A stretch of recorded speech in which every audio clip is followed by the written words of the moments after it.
Facebook Live. Gotta close the door to my special closet.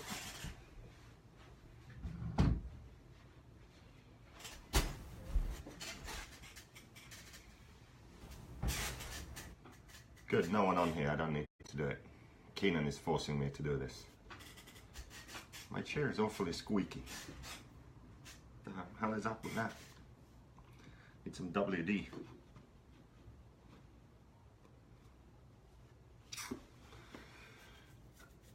Okay, so this Facebook Live is only going to be as good as you make it, because I'm only going to answer questions. Ask me anything. Ask me questions. I'm going to answer them. I'm going to be working on my car at the same time, because things are getting busy over here. BNC coming up. I need to rebuild 2 cars. Here's the first one. Almost done. Almost. Still need to do Degani's DNC car. I need to build a 10 scale associated for this one guy, and there's a lot that's going on. So I'm going to be busy. You're going to ask questions, and I might read them and answer them. Have you found a lady friend yet? No, I haven't. See, we're starting off with the really easy questions. But anyway, we need the number. I'm not going to answer any questions before we reach a certain number. What should we have? 69? 69 is good. So share this. Spam Captain Club Race. Do what you need to do. Get people watching. Otherwise there'll be no show. I think I'm going to oil my chair.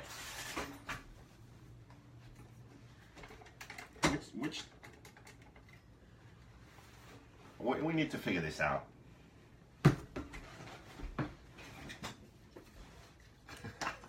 WD, where does this go?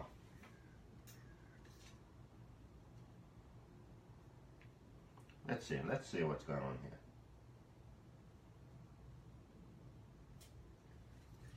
here. Oh my god, did that actually fix it? Of course it did. Of course it fucking did. 61. Okay.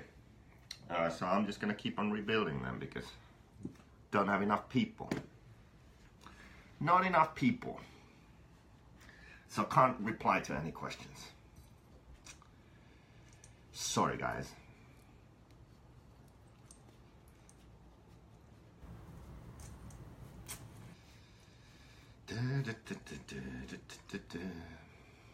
$69. Okay, I can start. How many JQ cars need to be sell to break even? You mean on a yearly basis? Probably every year I probably have to sell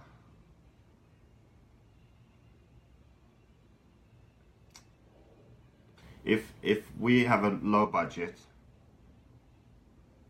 I could probably make it by selling like 300 or 400 cars a year. That would be like, if I sold 300 cars a year, I'd still break even, I think. So obviously, we need to sell a lot more than that. I mean, hell, we have like 400 team drivers at this point. Team drivers being like registered customers who get a discount and buy our stuff, so yeah. But yeah, to break even, I think, for me, probably could do it with 300 cars. Jeff Keaton says he drove a JQ car last weekend. So Jeff Keaton, let us know what you think. Did you like my target practice? Yeah, this Alex Vaughan guy had a picture of me up and threw a knife in it or something, like X-Acto knife. I think that's what he's talking about. So, we're over 69. You better get some interesting questions here. You know, otherwise this is going to be boring. Well gone, sell 500 is. Well, last year we had the special kits with the special anodizing, the first 500, so we sold out to them. So, like the second half of last year, we had the kits with all the lines, that was basically the kits after the first sold out. So, liking the hat, that's good. Bleeder caps, no plan on bleeder caps. We have a ton of other things coming before that, so we're not working on bleeder caps right now. I will be getting a black edition suit. That is very good. DJ, you obviously know what's up. Do gingers have souls? I mean, gingers are obviously special. I haven't known too many gingers in my time. I think Bradley Baird counts as a ginger, right? I mean, I'd say they have no soul. And the reason I say that is I don't think any of us have souls. So, yeah. We have brains, we have consciousness, or whatever you would call that, but it's not a soul. It's not like the soul leaves your body when you die. You just fucking die and your brain shuts off, and that's it. The video ends. Can I get some of that Jakey Threads? Yes, you can, Lorenzo. You just message me. So we got, the hats are still on the way. We only have this one hat. Only one exists. We have hoodies and t-shirts. So we're gonna get the pictures taken for the web shop this week or next week. But you can already order stuff, so just message me. So if you want Jakey Threads, message me. How do you know that? Is that about the soul thing? How do I know we don't have a soul and it doesn't leave the body? Well, what's that saying? Extraordinary claims require extraordinary proof or justification or something like that. Something like that. So if you're going to talk about souls, you better be able to prove it or show it somehow. I don't need to prove that it doesn't exist. You have to prove that it does.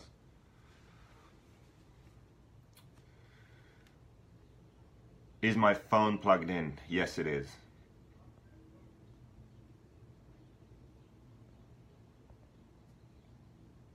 My phone is messing up right now. I just want to catch up with the comments. Okay. Salty Joe is online. Can't wait for some smart-ass questions. When's the JQ 10th coming? Okay, here, there's two. Okay, let's cover this 10 scale question. The snowflake question. There's two main reasons I haven't done a 10 scale. Reason number one, I already have too much work, too much on my plate. So I can't really make a 10 scale because then I would really suck at everything. I'm barely hanging on as it is with just the 8 scale program. If we had 10 scale, I have to design and develop the 10 scale. I have to do all the promotion and marketing for it. We need to update the website and have all the information regarding the 10 scale on there. All the parts lists, price lists, everything on the web shop. We have to maintain stock levels of all that stuff. Someone has to look into that. We need to go to 10 scale races. We need to run a 10 scale team. There's a lot more to it than just making the car. And I don't want to do that. I'd like to be the best at something, not average or shit at everything. So I'm going to focus on the 8 scale side now and really try and be the best at 8 scale. And then later on can do the 10 scale. So the company would need to grow where I can hire people to do a lot of what I have to do now. So the things I do that I don't need to do, hire someone to do those.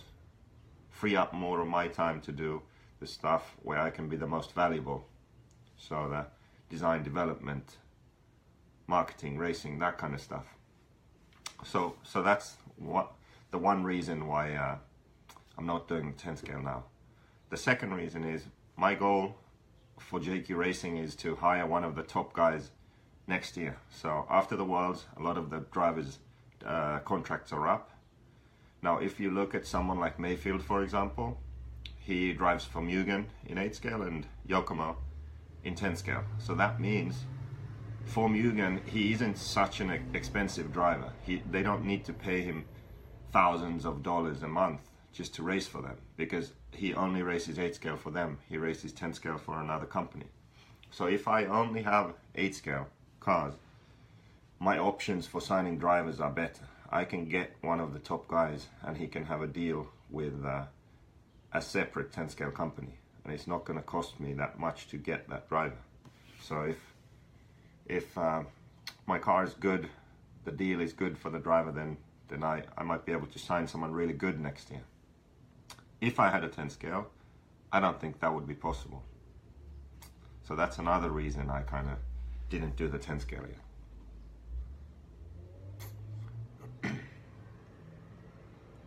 Can I design a sex doll for the special room? I could, probably.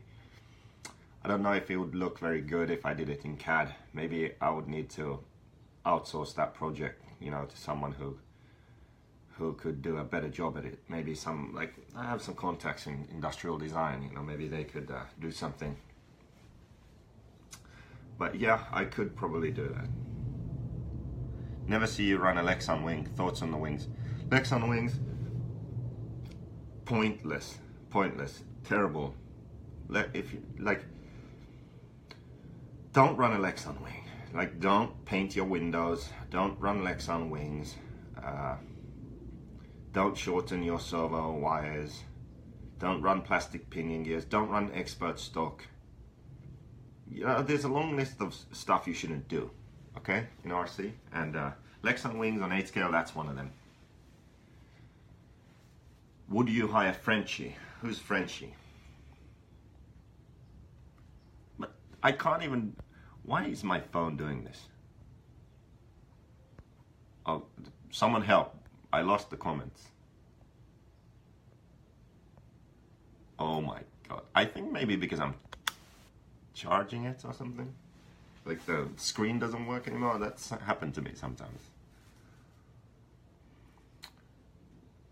Who was Frenchie? Saboya? Why no Truggy? Don't most racers run both programs? The problem is Truggy sales are so low. Only really race Truggy in America.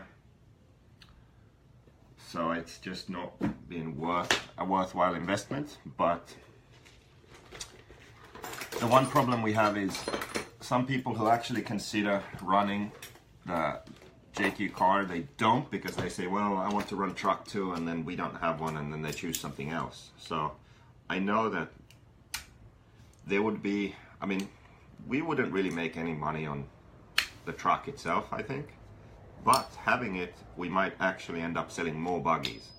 So I'm still hoping that truck will just die and leave this planet so I don't have to make one. But if things keep growing as they are, if we're able to sign a really top American driver next year, like world-class level, then if the first year with that driver is good, then we'll probably have to make a truggy if it's still a class. I mean, I'm just putting that out there, so be prepared. I mean, I don't know what quote I'm gonna put on that box, but it's probably gonna be a good one.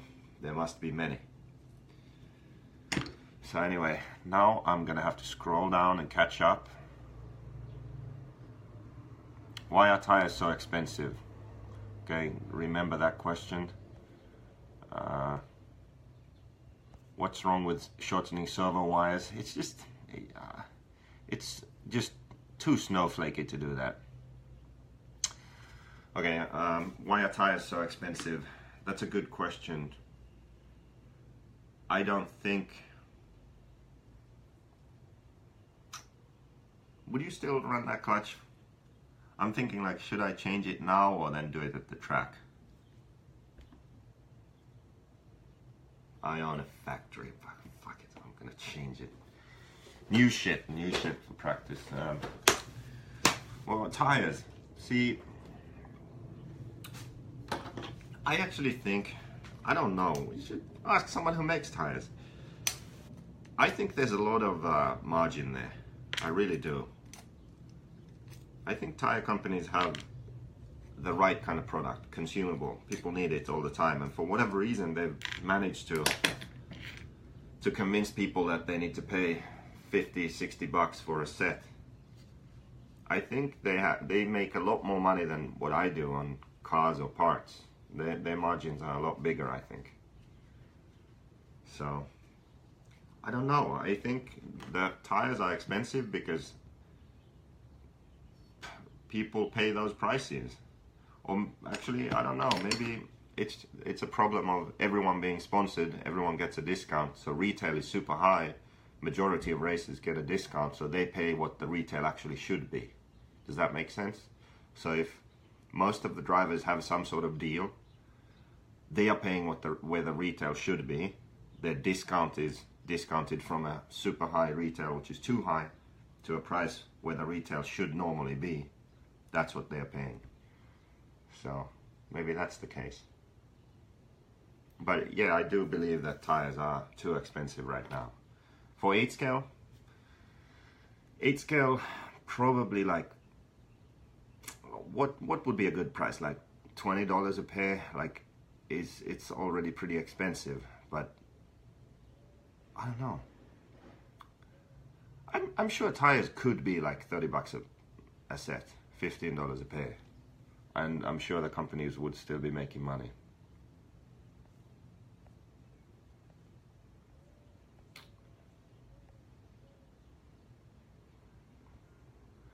I heard you're switching from AKA to J Concepts, true or not? I guess you're gonna have to go to DNC and find out. Dirt Nitro Challenge. Yep. If I'd run 1/8 scale, I'd run JQ products, although with a carbon fiber pattern Lexan wing. Oh my god. Well, you'd be running JQ products, not JQ Racing. Or JQ Racing. JQ for president. President of what, Jimmy? President of which organization?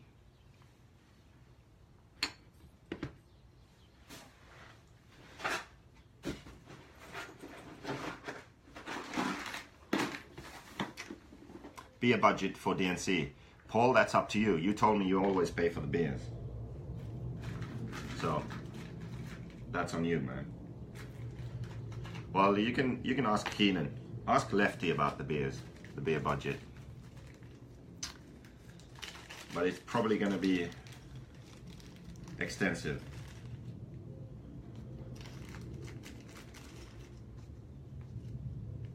Have you looked into your own brand of tires? Not interested in doing tires.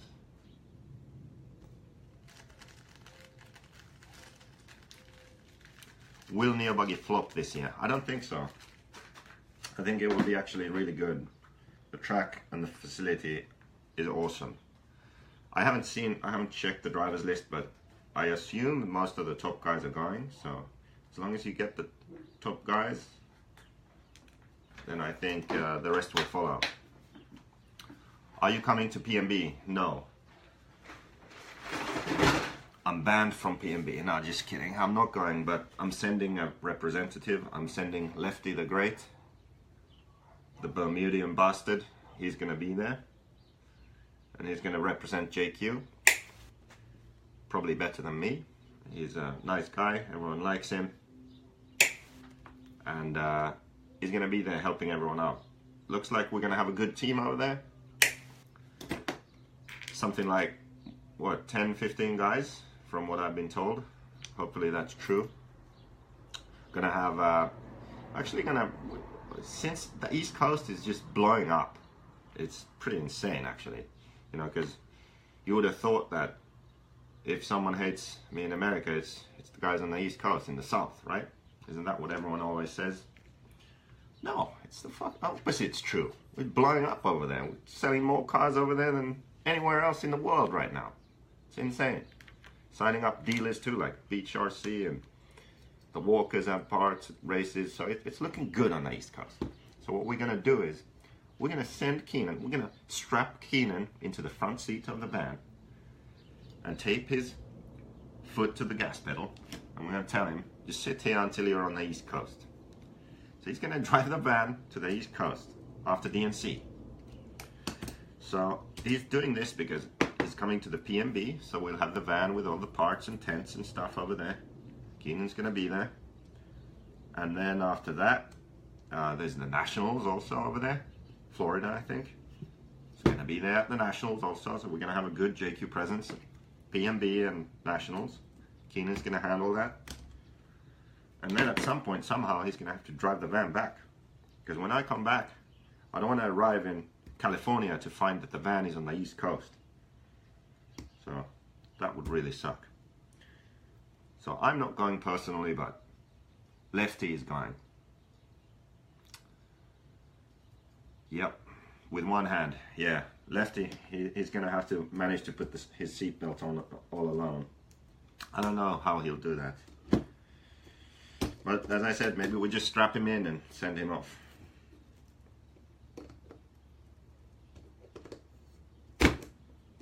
God damn. Okay, brand new clutch. Boom. You're gonna have to get a bigger van. Where can we get tents? Well, now we can't get tents anywhere because it's Chinese New Year and they're on holiday. So end of February we can order more tents. But message me and we'll hook you up. I think like the canopy and the walls and the side walls and all that stuff. What was it? Was it 300 bucks? And then you need your own frame for it, 10 by 10. What happened to the Durangos? I still have the Durangos. We still haven't done anything with them. I think I have 3 over here, so we're gonna figure something out for these 3 Durangos while I'm here, and then I have some back home in Finland too. We're gonna figure something out then. We'll make this nice compilation video for you. Don't worry.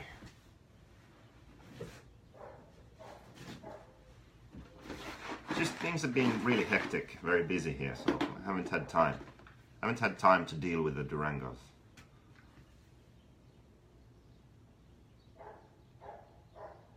Oh God, again, this just isn't working.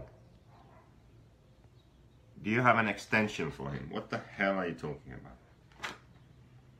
Liam makes these cool extension leads. I know that, but for whom? I don't understand what's going on. Shooting range, yeah. What happened to the Camaro and the Trans Am? It's outside. You have a race in Canada. Never raced in Canada. Never raced it. I need a clutch belt now. Okay? I need to go get a clutch belt from outside. Oh, seat belt extension. Yeah. Now the van's good. The seat belt's long. You just can't attach it.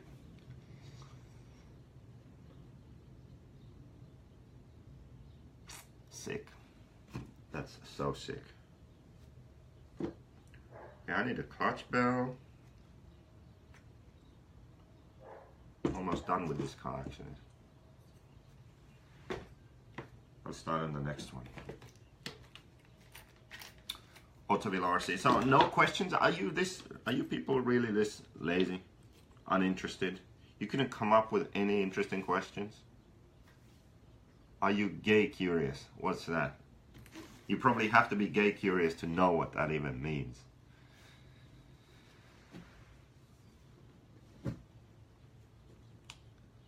What's in your secret room? I don't have a secret room. I'm not rich enough. I'm not like Captain Clubrace who has a whole room. I just have a secret closet behind me. But I'm not gonna let you in there. Can't film in there. How many new engines do you use in a year? I probably use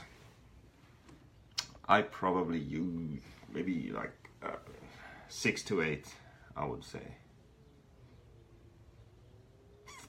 When's the JQ Threads website going live? When we have pictures.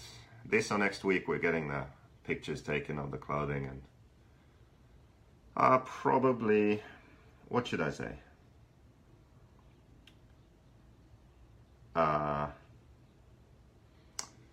I'm not sure if it's this month. This month or next month. No rush, right? It's only been 5 years. My preferred reds is the WR7.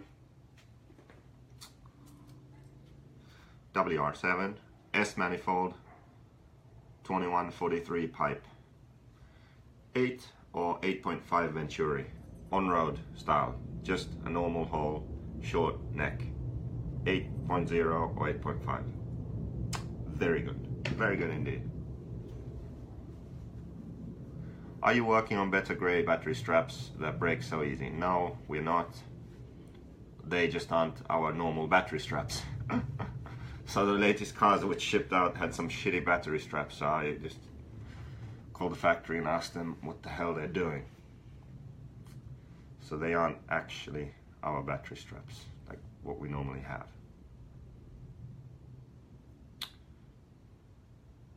Keenan, just stay on your left side. What are you talking about?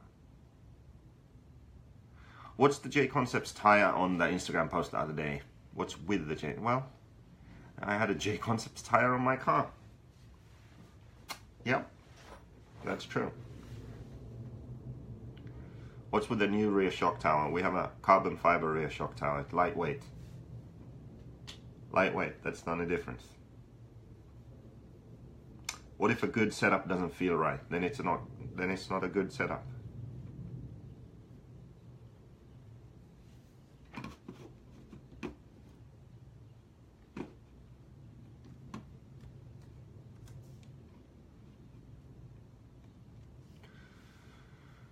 Yeah. The bigger Venturi gives a bigger tuning window and more power. So I feel like it's easy to tune, stays consistent, and I have more power.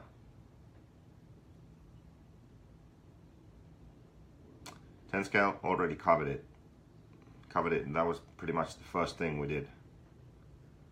4-shoe clutches, I prefer my own 3-shoe clutch. I've tried the Reds, other 4-shoe clutches. It's just, the clutch I have, 3-shoe, it's smoother. I like it.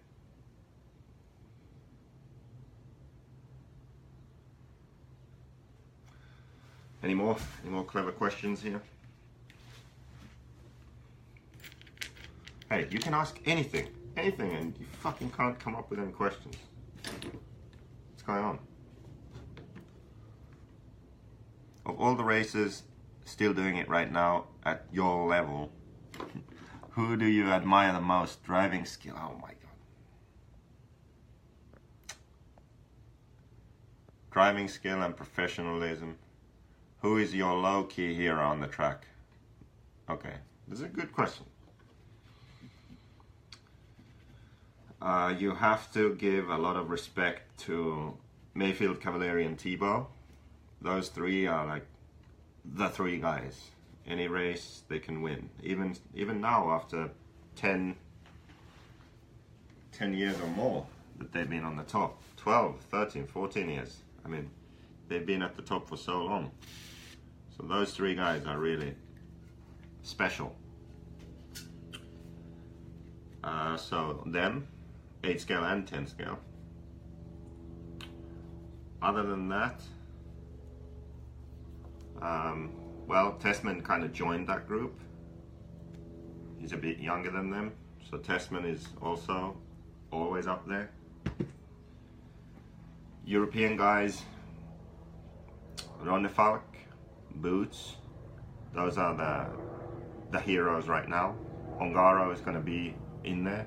Robert is more of a specialist. He isn't quite, I would say, like his skills and his talent pool isn't quite the same as the other guys. Like he's more, it's narrower, it's more specific to like 8 scale off-road, 45-minute main, he can win. But I feel like Boots and Ronnefalk and Ongaro, they're more like, oh, just anything, 10 scale or US track or Neo Buggy or Nitro Challenge or Euro track, like any kind of situation, they'll be up there. Ryan Lutz, he can drive anything, it seems, and be competitive. He was the only guy that was actually fast with the Durango. He made the main at Neo with a Tamiya. So Lutz, I mean, there's a guy who you can look at and think what could have been if he just had good equipment throughout his career. But yeah, I mean, he chose differently. So all those people I mentioned, those are really, really the best racers, the best drivers. So Mayfield, Cavalieri, Tebow, Tessman, Ronnefalk, Boots, Robert. So those are the guys. Why haven't I stolen Eppli Borkrist? Do you mean Bornhorst or Lats from Techno yet? Who's on your radar? Why is Alex K? Alex K runs 10 scale. I don't have a 10 scale. He runs associated, so he can't run a JQ 10 scale. Craig best not full-time pro. Maybe. Who's the best not full-time pro? Yeah, probably Craig. I don't know if any of the really good Americans are non-pros, like they have a full-time job and race. I don't think so. So yeah, probably Craig the best. Ongaro is going to be a really good driver here for many years to come.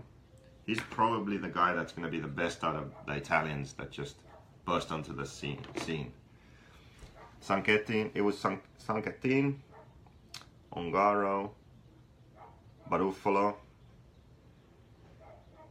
was it Berton? I think. Okay, you want my real opinion? Let's go deep here on this subject. So 4 pretty equally talented kids show up. They start doing well. Sankettin,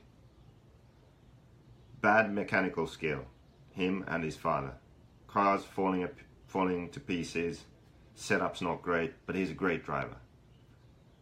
Gets some success, makes the main with TLR. Car looks like a piece of shit on the track, but he drove it around, made the main. Could potentially have a great future ahead of him. Starts making the wrong, no, I don't say wrong choices, but choices not based on performance. He's not looking, what can I do to get the best results I possibly can. He's looking at the paycheck, looking at other things. It's not going to be Sankettin. He's not going to be the best out of those 4. Unless something changes in his decision making. Okay, so he's out. As you can see, he's not at the top right now. He kind of made the main at the Worlds and then now faded out this year. Baruffolo won the Euro Bs, looking like, okay, this guy's going to be good. He's kind of blowing out everywhere. He has the speed, but his mentality is just wrong. Just too punched, too crazy, too emotional. He needs to calm down, focus on his driving, and do his job. He could still make it. What's he racing now? He went to X-Ray. Good move, I think. Good product, good team. Very interested to see what he's going to do this year. Is he going to continue to progress? Is he just going to stay the same, or is he going to blow out? Curious to see. If he puts in the work, calms down a bit, he can be very fast. Berton, very strange driver. Super fast, can win any race. He won the Vegas Kyosho Masters against all the best Kyosho drivers. Tebow, Boots, all those guys, he just won. I mean, what the hell? He won some other race in Padova, I remember once, against the best drivers. What the hell? Then he can equally just be in that 1/8 final or quarterfinal. It's like, what is going on? Like, why is this guy so good or just average? I don't understand. Normally, if you can be so good, you're always that good. So, I don't know. They may also seem to make some weird decisions. Sticking with Kyosho at least. Now running, I think, OS. They had a good opportunity with Ryan and Adrien Bertin. Bertin helped Ron Falk reach the top. For sure, Bertin would have done the same with Berton. Bertin and Berton getting all mixed up. But they chose a different way. I don't know why. If you look at the situation, if Berton would have come to me and said, what should I do? I would have said, just stick with Bertin. Look what he did with Ron Falk. You can do the same thing.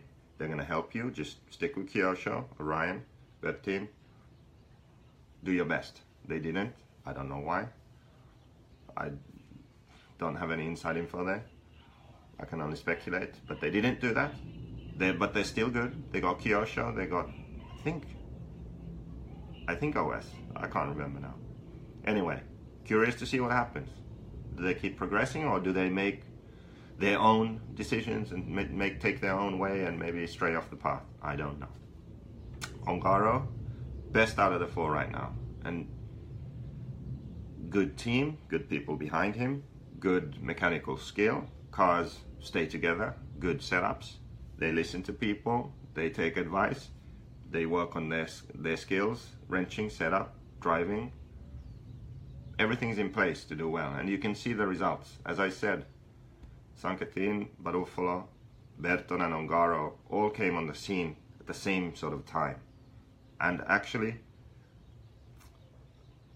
Ongaro wasn't the best of those drivers.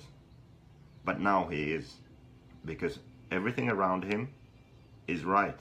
The people around him are supportive. He's made the right choices. He has competitive equipment. A good solid foundation. He can go far. Curious to see what the situation with Associated and LRP and all that will mean for him in the future. Is he going to have to switch teams? What's going to happen? I don't know. But as of right now, he's the best of the Italians. And he's going to do really well this year, I think. When's that hat going to be available?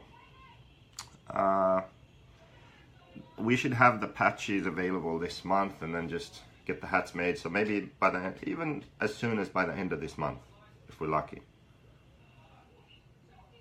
Modded nitro engines versus non. I don't think you need to mod these current engines like the OS or all the OS based ones or Reds. You just get them and they work. So I don't see a need to pay any money for someone to modify it. If you could change one thing about the 1.8 scene to make it better for everyone, what would it be and why? I would do two things. I would have a World Championship series. So I would have a series of, let's say, like 5 or 6 races where all the best drivers would go. I would run it to a more interesting race format, so there's less practice, less qualifying, more racing. Because that would make it more interesting for the top racers, but also for people who follow the sport, because they would have a race series to follow. So after 3 races, Ronefalk is leading, but Cavalieri won the last race and is catching up in points, and there's more to talk about, more drama, more excitement. So a race series for sure. That would be one thing. And the second thing, I think, for the very big races, especially races that have a lot of international traveling involved. So there's local drivers, but then people travel to the race, fly to the race. I would have control tires. So I'm not saying every race needs control tires, but for example, Worlds, just make the Worlds control tire, or Euros, or these sorts of races, because it's so expensive to go already now. And now the way the tracks are and tires are, you might need 4 different treads and 4 different compounds, because we race outdoors, so the weather can be whatever. You don't really know what they put on the track, how they treat the track. So you might need, from AKA, you might need super soft in the morning and the evening, or if it rains, then you might need soft in the daytime, or if the track is very abrasive, you might need long way soft. Or then if at night the track is abrasive, but you can't run soft because it's cold and it's a bit damp, then maybe you need long way super soft. So there are so many compounds, there's so many tread patterns, it gets too expensive. It's too difficult for like your regular guy who buys their tires to go to a race and be competitive, because there are too many options and they make a difference. That's the thing. Like before it was easy, you got some M2 crime fighters and you were good, and you knew you were good. Now, if you don't have the right tire, then you'll probably not do very well. So that's a problem. So for the big races, I would do a control tire, and I would do a race series, championship series, just like motocross, MXGP or Supercross or MotoGP or Formula 1. Yes. Why do you hate e-buggy so bad when your grey car is so freaking awesome? I know, isn't it ironic? For the longest time my e-car was way better than the Nitro. It kept me up at night. A lot of sleepless nights. I cried myself to sleep. But that's just how it is. The e-car is very good. Some people like to run e-car and it's good. We have a good car for them. Me personally, I don't like to run e-car, so I just do it for track time at Neo and Nitro Challenge. That's about it. Why isn't there a World Series? What's stopping it? Investment, manufacturers, interest. There isn't a World Series because RC is so small. It takes a lot of work to do. So it would take someone a lot of work for no reward necessarily. Like you would not necessarily make any money, at least the first few years. Maybe after that you could actually make some money, but even then you're not gonna get rich. So it has to be, someone has to do it, and it has to come from a place of passion, not profit. So you do it because you're passionate about racing and you want to make RC racing better and more fun for everyone. And you're not doing it because you want to make a lot of money, because the RC scene is too small. So yes, you could probably make money doing it, but not enough to where someone motivated by money would want to put in all the work. So that's basically why. There's no one available with the time, knowledge, and the willing to put in the effort to make a series work, and then potentially not make any money doing it. So Keenan is in charge of beer budget. Cheers. No, Paul is. Why do you hate America? Totally kidding. Sorry, couldn't resist. I don't hate America. I can't hate a country. Define America. You know.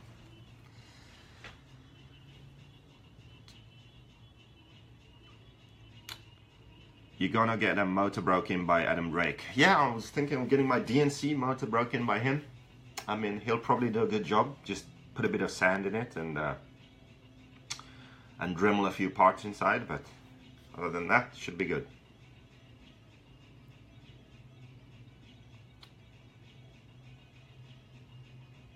Good, because I'd buy way too much beer, says Keenan. I'm not gonna be a PMB. Lefty's gonna be a PMB.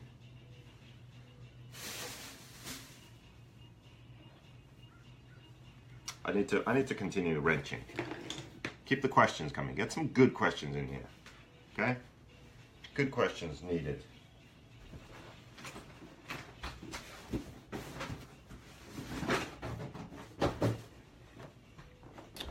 Wow.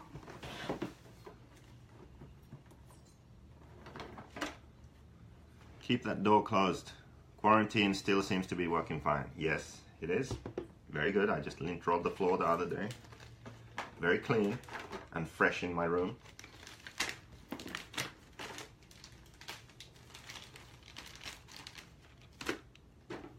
Wrench and talk for. Yeah, I'm gonna try and do these two things at the same time. We will be at PMB as Lefty's right hand. Good. He needs a right hand man. A right hand man. DNC tire choices. Okay. Let's talk about DNC tire choices. While I put some servos in my Spec Q. Is that my Spec Q? Salty Joe, have you ordered one? Look at this. This is actually going to be my DNC car. Spec Q.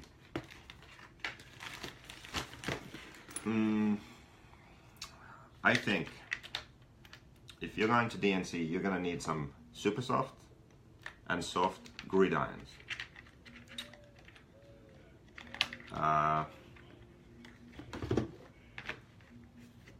Super soft you would run maybe early morning, late night, watered track. Super soft gridiron. Daytime you could run soft gridiron. Then you'll need some super soft and soft impacts. Mostly you'll probably run the soft impacts.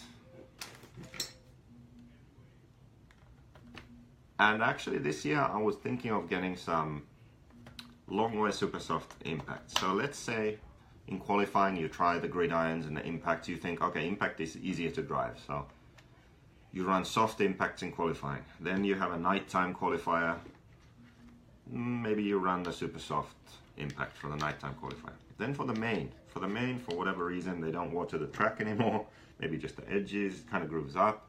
Then at night, so you have a groove, but it's cold. You can't run soft, they're too slow.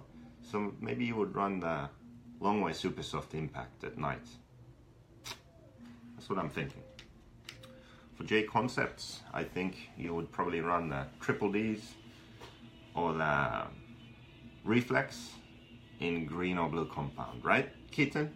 Am I right? So,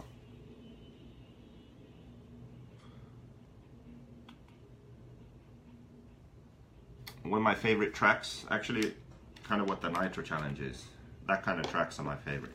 So big, motocross style. They get rough, big jumps. Black, no. You're gonna only need, I think, green and blue compounds. No need to go crazy with the compounds. Green and blue, and that's what you need. If you plan on being in lower mains and you race a main in the daytime, like me, like B main, then maybe you would like to have R2 compound. It's like a long way soft from AKA.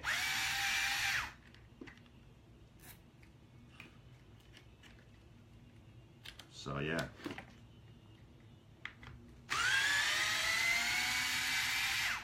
Unsprung weight. What do you want me to talk about unsprung weight? I never was a fan of those weights for the hubs and stuff, so I can't really say. I never just was a fan of them. Haven't run them. Yeah, just leave that spec here in the van for me. Thanks. I think when you add unsprung weight, it's like it's a band-aid for a bad setup. So you're trying to calm the car down, but I don't think that's the way to do it. Yeah.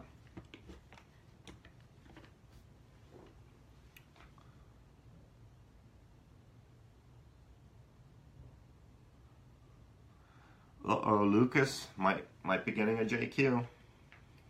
I like your thinking there. That'd be awesome. You should definitely try it.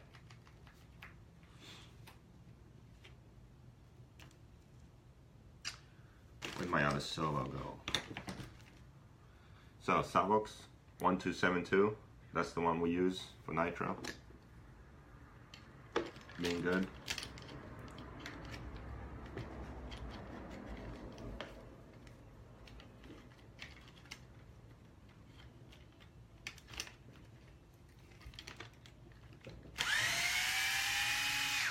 That's it, no more questions? Are we done here?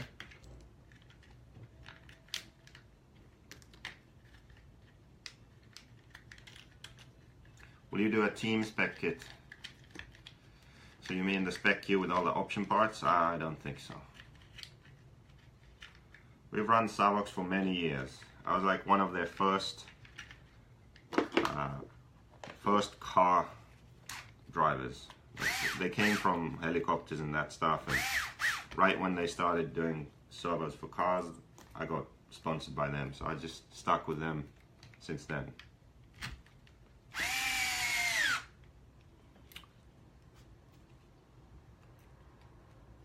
You got 9,000 questions, start reading. Snowflake, you have to ask again then, because I'm not scrolling.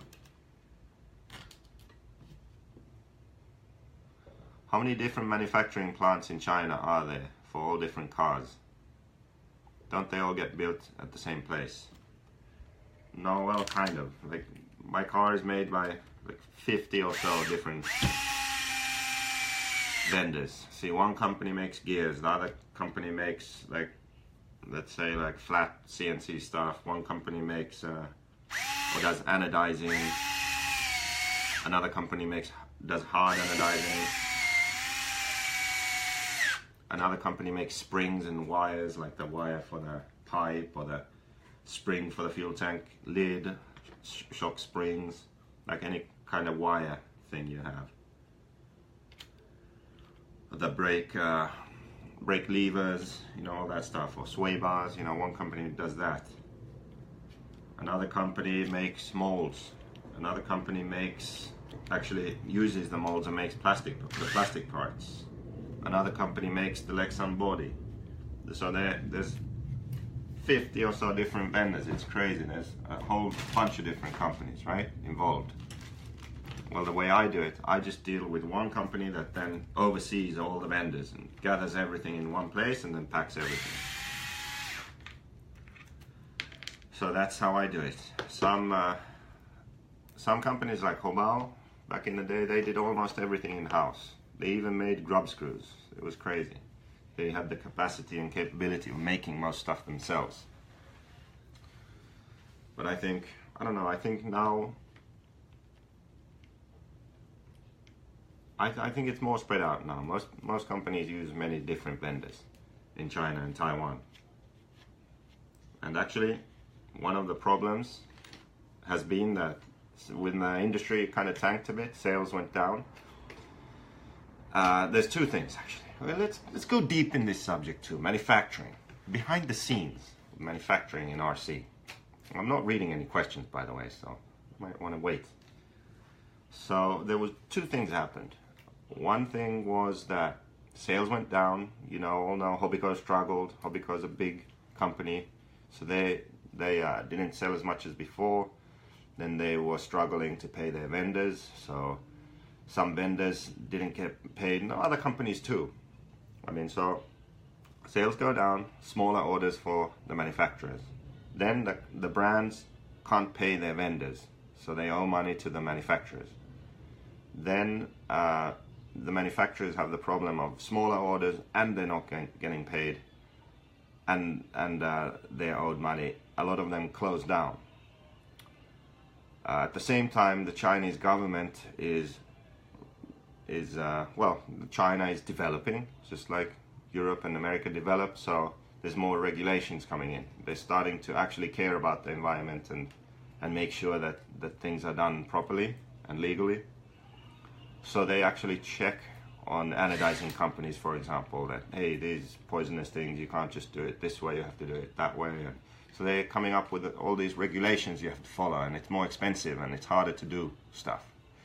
Also, the salaries are going up. So all of this combined, lower sales, not getting paid, regulations, higher salaries, costs go up. A lot of companies over there shut down. So for example, when we made the Black Edition car, we did actually make a pretty decent release date, but to do that, we're like, okay, so we send the stuff out to anodizing. Yeah, that company doesn't exist anymore. Oh shit, better find another one. So there were all these kind of problems where some of the vendors used to make the cars just didn't exist anymore because they went out of business. So we had to find new ones, and that wasn't always so easy.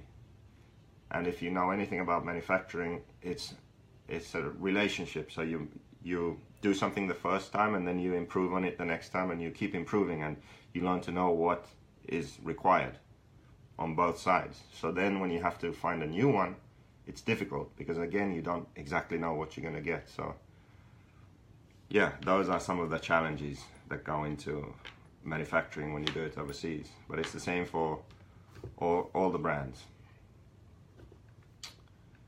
So yes, back to the question. So some of the companies, like for example, some companies that make gears, the requirements for the parts in a 8-scale buggy are so high and specialized that there are some companies that make gears for almost all the brands. So all the top brands, maybe them like diff, crown gears and pinions and main gears and these sorts of parts, they might all be coming from, or most be coming from the same factory or the same few factories.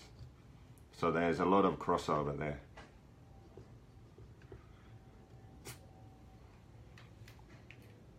And actually the funniest thing is, I think, where sometimes people will say, oh, this brand is really good and that brand is terrible, and then they come from the same factory and they even use the same spec. So they're actually the same, it's just people's perception is so different of just the brand.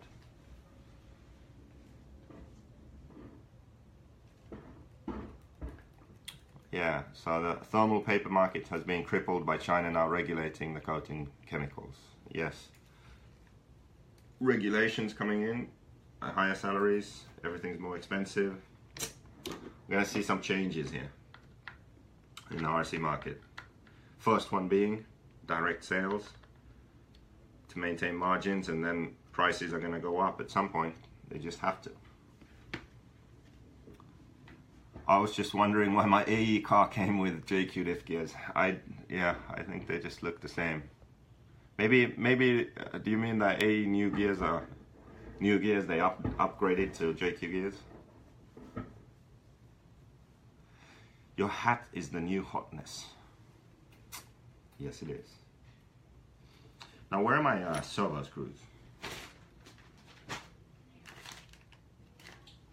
I lost them.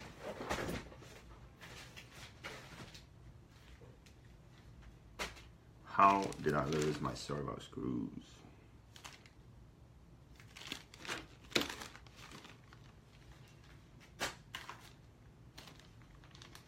+1 hexes on the spec keel.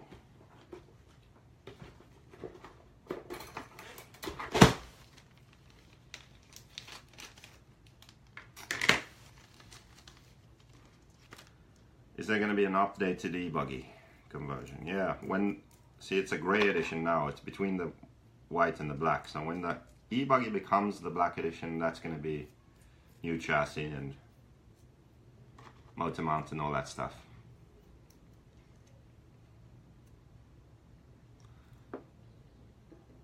JQ, are you going to DNC? What rock have you been living under? Of course I'm going to DNC. There's going to be like 20 JQ guys there. RC racing a hobby or a sport in your opinion? Well, let's settle this once and for all.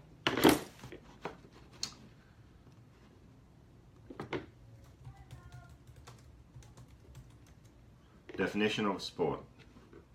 An activity involving physical, like now. Okay, that's not it. A person who behaves in a good way. According to the dictionary, RC racing is not a sport.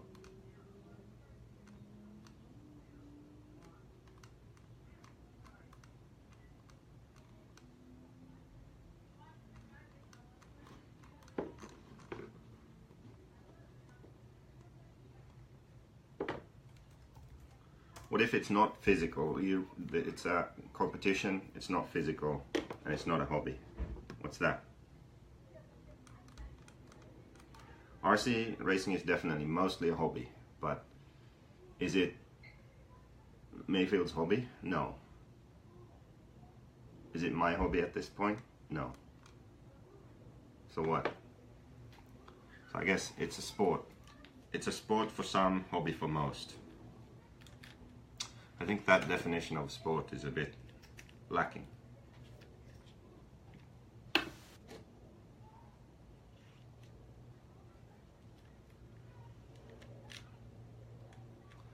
Darts. Is darts a sport? Or snooker? Yeah. If they are sports, then RC is a sport. Are they sports? Competition.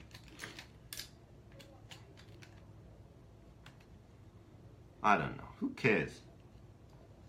I'm of the opinion that who cares? Who cares what it is? And who cares if there's mainstream appeal or not? It's good there's not mainstream appeal.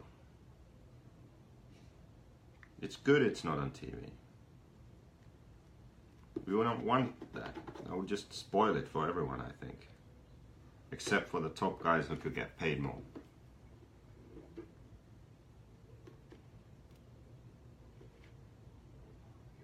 I think RC is good as it is. We just need better race promoters and organizers. We need a championship series. We need to do a better job of what we already do with Live RC, Red RC, Neo Buggy, RCMX Online now. Like these media sites, videos, live broadcasts, that's what we need. We don't need some real TV or this, no. RC Racing TV, they do a great job. We need more of that. race series and more of RC Racing TV. That's what we need. Live video on YouTube from the races. Better, more interesting racing format so people want to follow it. That's what we need.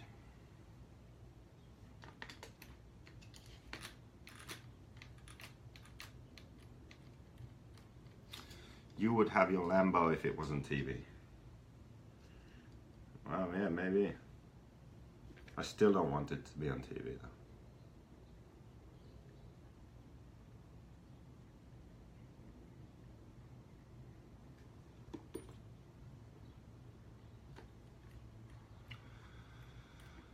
Podcasts. Actually, that's funny you say that.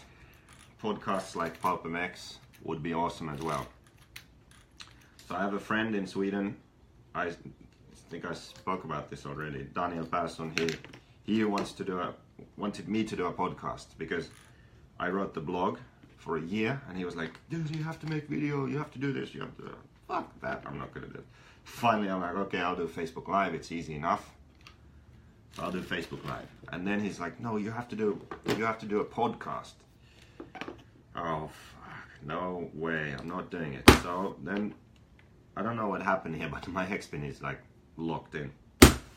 I think this Spec Q, they got a bit crazy with the thread lock here. So anyway, I said, "No, but you can do it, and if you do it, I'll be on it." So we actually did one today. He called me on Skype. So we're gonna do a podcast, audio only, and then a video. I think he'll put it on YouTube or something.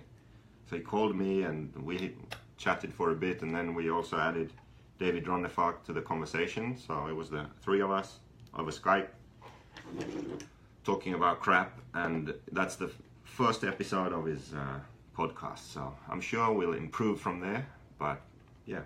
So there's gonna be an RC podcast here. And this thing is really stuck. Shit, man. Ooh, there we go. Perfect hit. Yeah, they were very liberal with their use of thread lock here, but that's better than it falling off, I guess. So, what else? If you don't have any more questions, I'm just gonna focus on rebuilding these cars and getting my Spec Q ready.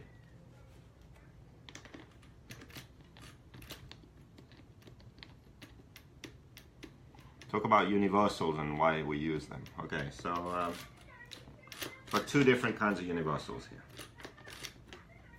So we got the center universals, which I think it's mainly just the weight, to be honest. I actually have to check that. Need to weigh that and see what the difference is in weight. I haven't got around to it, but I feel like going from the aluminium dog bones in the center to the universals, it's a similar feeling to when I ran the center diff weight. It just calms the car down a bit. More stable, easier on power. I like it. So center universals, a good thing. Then front and rear, we have universals instead of CVDs. CVDs we have as an option part. I don't think they're actually released yet, but yeah, they will be at some point. It's just a different feeling on power. So the universal is a bit more free, I think, than CVD. So the car feels different, rolls differently in the corners and on power. And also the universals are better in the bumps.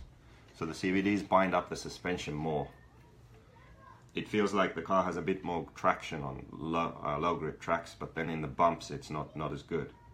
The universals, a bit less grip, but it's more free going around the track, and it soaks up the bumps better. Yeah, the drivetrain smooths out because of more weight, more inertia. It spins easier, keeps on spinning easier. And then another thing though is, which I'll let you in on a bit of a secret here. So in the back rear we have universals, and we have CVDs which the joint is in the same place. It's just a CVD, and yes, it makes a difference, but as I said, they're not so good in bumps, and not a huge deal.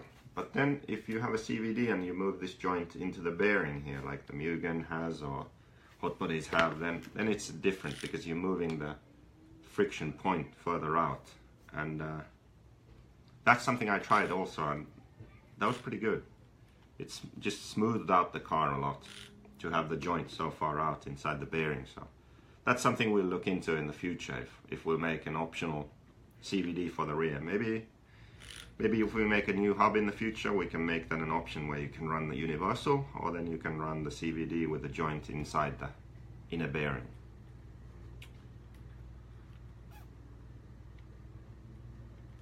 So yeah, change the clutch. I normally change it for every race. So new clutch for the beginning of the race, and then it's normally good for the whole race. I might, if it looks worn, I might change it for the main, but normally it's the same clutch for the whole race. Clutch bell bearings, I put new ones on for the race and then new ones on for the mains. That's it. What else? Anything else?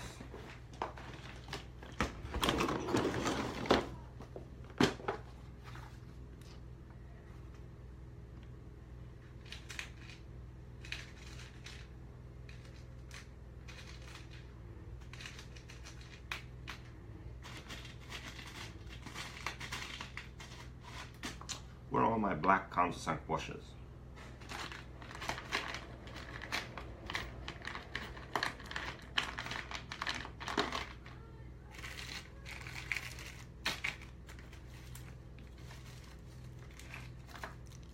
Gone. DNC car going on a diet. Yes, we'll have titanium turnbuckles and screws and aluminium solar saver posts, balls, brake cams, all the goodies.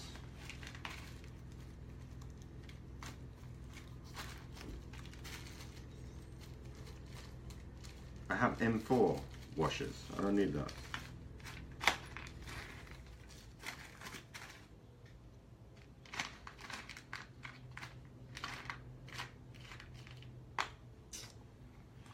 Do you break in your engine down to clean? Do you break your engine down to clean it? No, I never do that. Never. Can't be bothered.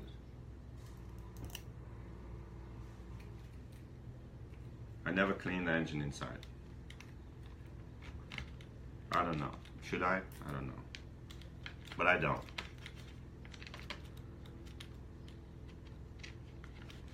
I run my engine. Then when it's done, throw it in the trash. No. When it's done, it's done. Remember to thread lock the brake caps. Thank you. I will definitely remember to do that. In Argentina, my whole brake system fell off on the second lap of the main, which was really devastating at that point in my life.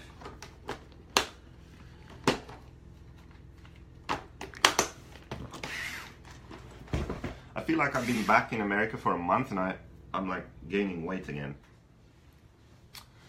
After the South America tour, I was getting all skinny again, and now I'm gaining weight. Must be something to do with the food over here. How much slop should be allowed throughout car? I just bought new car, old one almost 4 years old. Yes, if you're talking about a JQ car, then it definitely needs breaking in.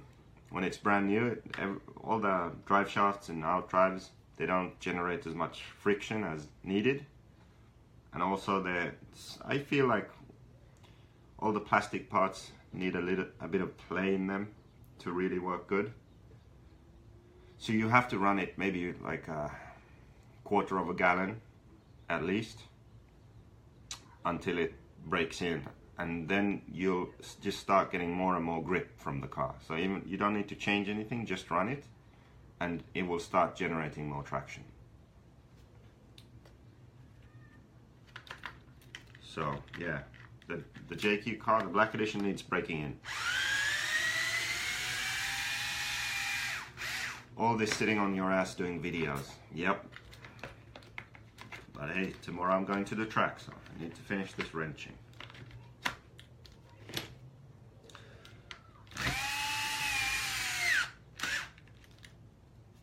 Do you have Dremel as a sponsor? I don't, but I should, right?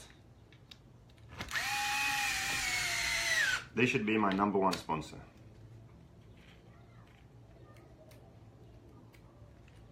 Can you explain piston choice? When to go bigger hole versus more holes? Oh my god. There's a whole Facebook Live on this.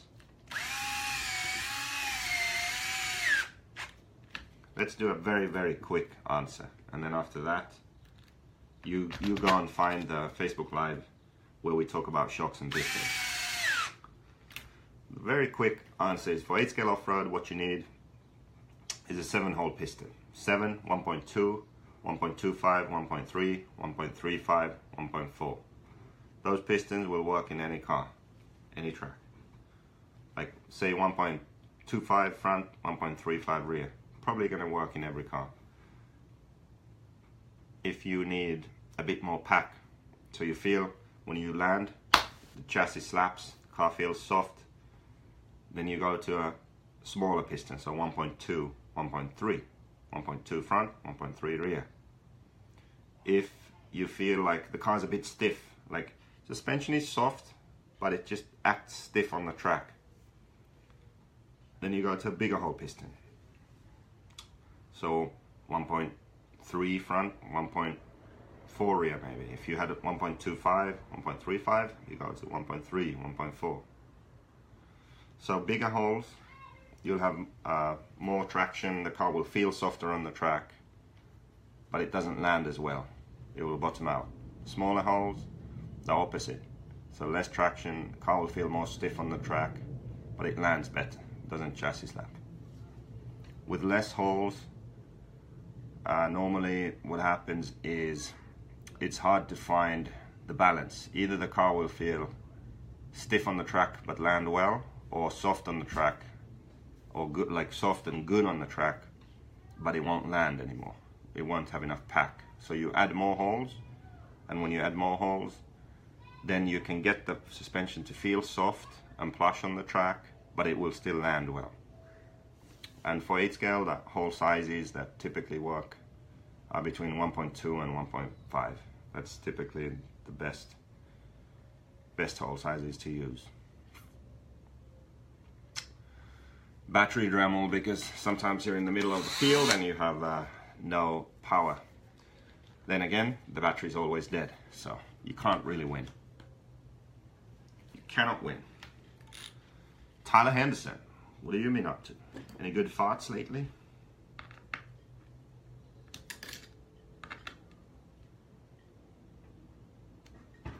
I've heard this before. Exactly.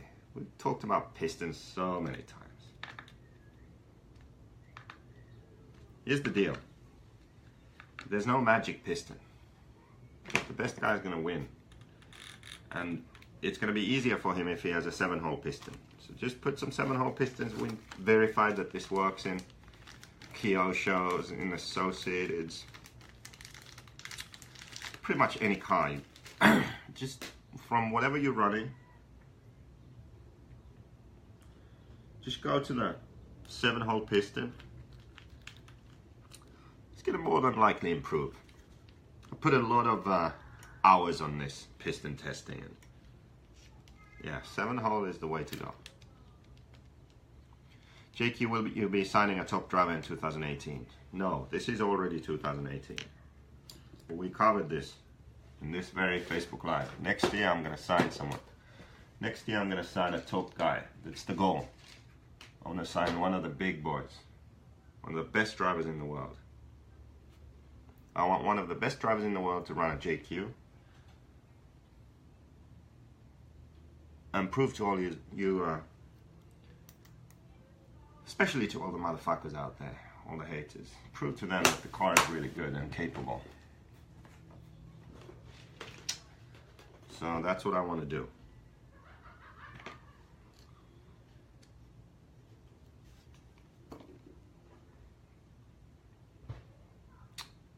Oh, it's cool. Kenny Morris thinks it's cool that I do these types of videos. And the other ones I do as well, to help people out. Yeah. It would be cool if you asked more questions, people. Good, relevant questions. Or just funny stuff. Or just interesting stuff. Have you driven on the Hoodie indoor off-road track yet? No, I've never been there.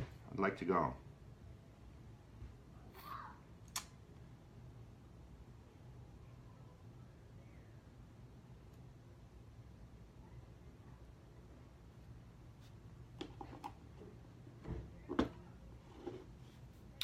If you could, see, now we're getting somewhere. If you could have any pro driver to run JQ, who would you pick? This question has come up so many times. I've said something different a few times, same a few times. Who would I pick? I'm gonna say something different now. I would pick Ongaro, and then I would send Ongaro to the races in America, and I would have him win in America. Because if you go to America and you win, then it's a bigger bombshell than if I sign Mayfield and he wins. Or Lutz and he wins. But if I sign Ongaro, I'm like, Ongaro, this is it. We are gonna become the best fucking combination in RC history. Ongaro, you're gonna win every single race, and you're gonna do it with a JQ car, and we're gonna promote the hell of it and make some cool videos and show your story coming from the middle of the field in Italy to the world stage in America, and you're just gonna beat everyone. And it's gonna be a cool story, and everyone's gonna love it. So I would sign Ongaro, and I'll do that. Take him to America, have him win the Nitro Challenge and Silver State. Win the Worlds and the Euros and everything. Dominate, because he's that good. So I'd sign Ongaro. Bro, you still online? Anthony? I'm not gonna say it. I can't say it. There's kids watching.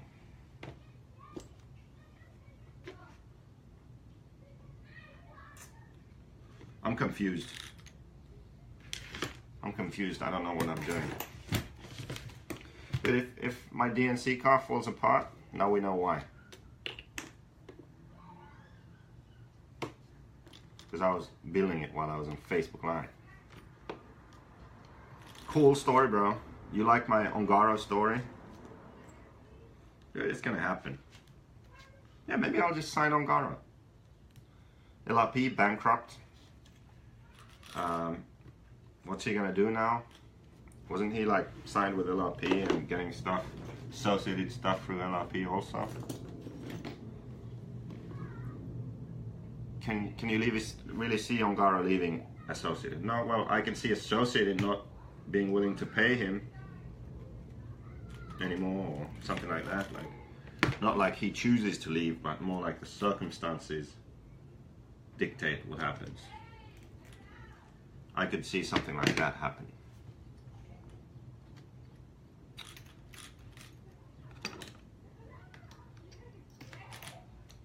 Cody King, waste of time. I thought about it, but it's just, I mean, his head isn't in it. If he wanted to be good, if he had work ethic, yeah, he's a very good driver, but it's not. So, waste of time. Big waste of time, big waste of money. Cole Ogden, yeah, he would be good too. He's happy with hot bodies now.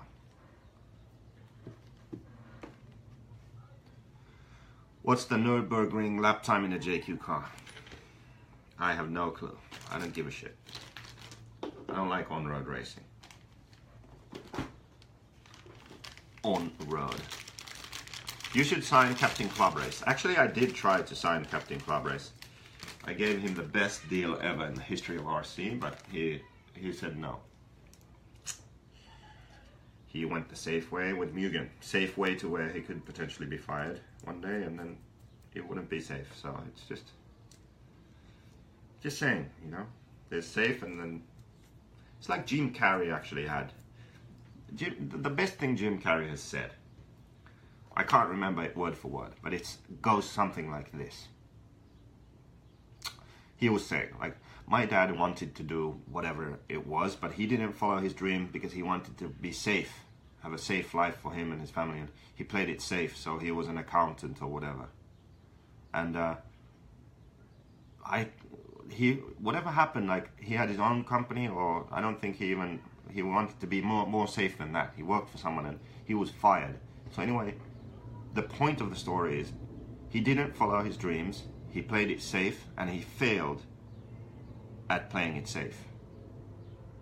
So he had a regular job, a safe job, he was fired, he lost everything, he failed at playing it safe.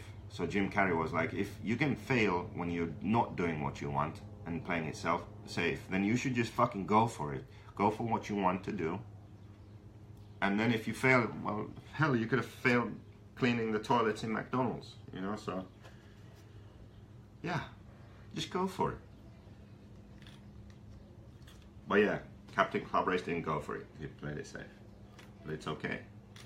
Maybe it's better this way.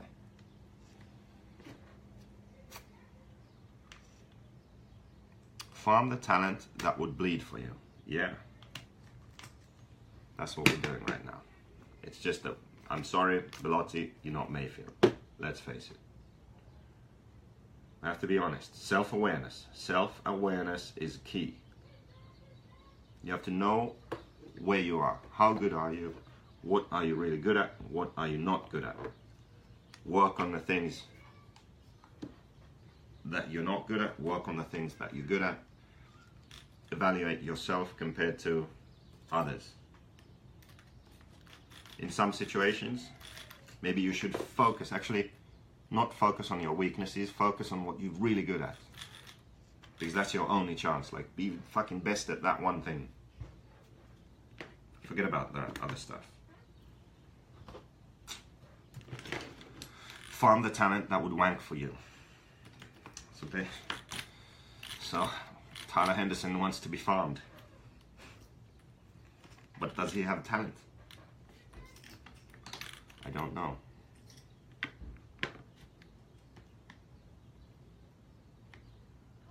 That's what I'm saying. Belotti is saying he's working at the things he's not good at. Well, maybe you should work on the things that you are good at. Work on them more so you can be very good at those. Yeah. If you run JQ, you're special.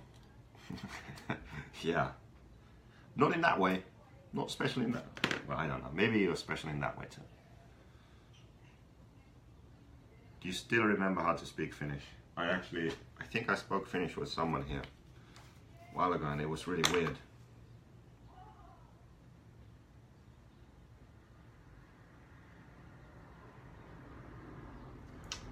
Yeah.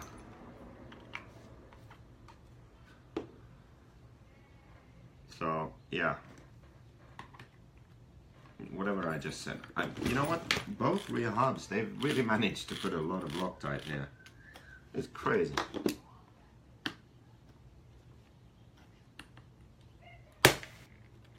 Got it.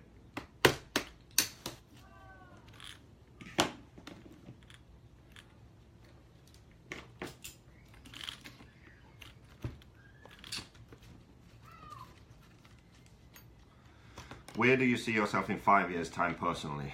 Liam with the tough questions. Oh, I like it.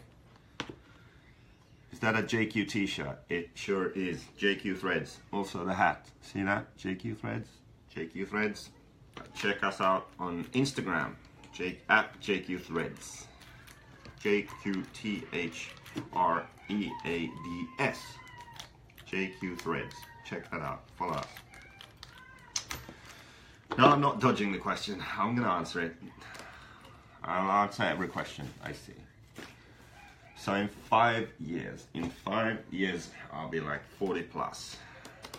I'll be fucked. 5 years, I very much doubt that I'll be racing this much. I think I'll be done before then. So within the five years, I'll get some really good result that I'm happy with. I'll be like, yes, I fucking did it. Fuck all you guys. I did this with my own car. I'm happy now. That's gonna happen within the 5 years. Then I'm gonna be like, I'm just gonna be Kanai now.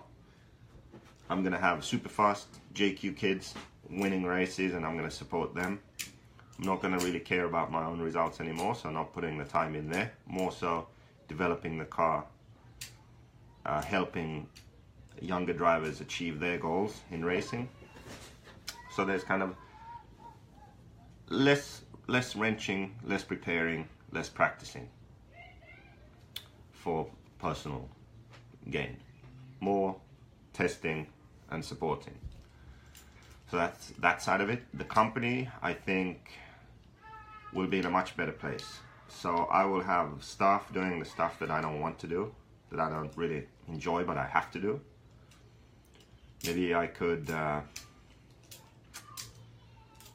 don't know. I'll need someone to do the, like run the company, pay the bills, all that stuff, all the financials in and out, bookkeeping, that sort of stuff. Then I need, Keenan is a great sales guy now, and team manager. I need more Keenans. Liam is doing that in Europe. Liam is like a customer service guy. We really do need another sales guy in Europe. We need, let's say overall in 5 years time, it will be me and 4 other people, part-time, full-time. And that will mean that we will be in a situation where for the RC side of things, I will just be doing the things I enjoy and just overseeing the other stuff. For JQ Threads, I think by that time we will have built a strong brand and a good image. We'll have, it's impossible for me to say at this point if the sales will have grown a lot, if we will be making money or what, because JQ Threads is more like a side project that I want to do right. I'm not doing it to make some quick money. I want to create a great company and brand that does something good in the world. So I want it to be a profitable clothing brand that makes money by providing opportunities to people and telling their story. And then that's why people get interested in the brand and they buy the products and it creates a profit. So it's like a charity without being a charity, actually. So maybe I should have a Facebook Live about that at some point. I mean, the kids doing the wristbands, one of the kids died in Mozambique, but I think the guy who was kind of organizing the wristbands, he died. But there are obviously still a lot of kids there doing the wristbands, so we're figuring that out. Also, the school in the village needs a lot of help, so we're trying to figure out a way where we can make the school tuition free. So JQ Threads would be paying the school so all the kids can go to school for free in the village. So there are all these things that we're doing behind the scenes that haven't really come out now, but over the next 5 years they will, and I think JQ Threads will have become something. It will have had a real impact on people's lives, and it will be a really cool brand. We will have some great products, premium level t-shirts, hats, hoodies, button-up shirts, collared shirts. It's gonna look great. So premium products. What did it say there? Premium threads with a purpose. That's it. So my side project will have grown and have the potential of being the main project in a way, the main moneymaker. If the brand is done right, then anything's possible. And that's what I want to do. Yeah. So I think my life will be different, because what I've been building for all these years of being a gypsy, sleeping on mattresses on the floor and traveling around the world, I think they will have paid off by then. So JQ Racing will be established with top driver, top results. I will have a more like a behind the scenes role for the brand. Our brand will be presented by the best drivers we have, winning biggest races in the world. So JQ Racing will be what you think when you look at like X-Ray or Associated or Hot Bodies now, like World Champions. Like, that's where I see JQ Racing being in 5 years. And I will live in my own home. Definitely. I will have my own home. I don't know where that home will be. Like, I would say that the options are like Finland, Spain, Portugal, and America for my first home, where I would live. And I would probably even then still, I'd probably have 2 places actually. I think I'd buy one place and then rent another. And I'd have 2 places. I'd still split my time. But I would split my time comfortably in my own place. That's what I'd do. So all that shit's gonna happen. Is that the dungeon in the background? Yes, sir. It's the special closet. Special closet. You can't go in there. You can't have anyone filming in there. A boat? No interest in boats. Also, what I'll have done by then is I will have gone to all the motocross races, like followed the motocross MXGP schedule or the US Nationals. Just gone to all the races. Promoted JQ Threads. Had a good time. Maybe done a road trip and some videos from traveling around the world, following the motocross GPs. I may or may not have a girlfriend or a wife. I really hope I do. I'm kind of lonely, you know. I'm a bit of a softie. I'm a bit of a snowflake. I've been single now for a while, and I really would like to not be single in 5 years. Let's face it. But obviously, we all know she would have to be pretty fucking special to put up with me, and she would kind of want the same sort of things out of life, I think. So I don't know how that's gonna happen. At least had sex again. Yeah, I think I'm confident that in the next 5 years I will be able to get laid. At least a couple of times. So I'm gonna work on that. I'll show the new threads in a different. We'll do like a JQ Threads Facebook Live, and I'll show you all the stuff again and talk about that. Did Drake do the interior design of your closet? Yeah, I had Rhonda and Adam over for some consulting work, especially setting up the swing and all that stuff. So it's pretty good. I'm happy with how it all turned out.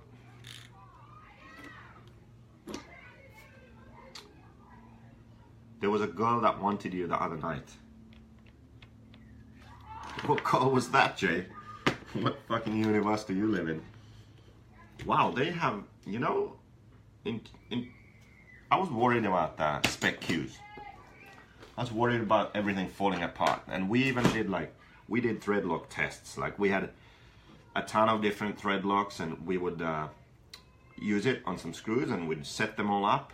And then the next day we'd come back and we'd check like which thread lock was the best. And so we really went into science mode for this to make it good. Now I have this spec cue here, and all the screws are like, oh yeah, man. It didn't strip, but yeah, they do have thread lock.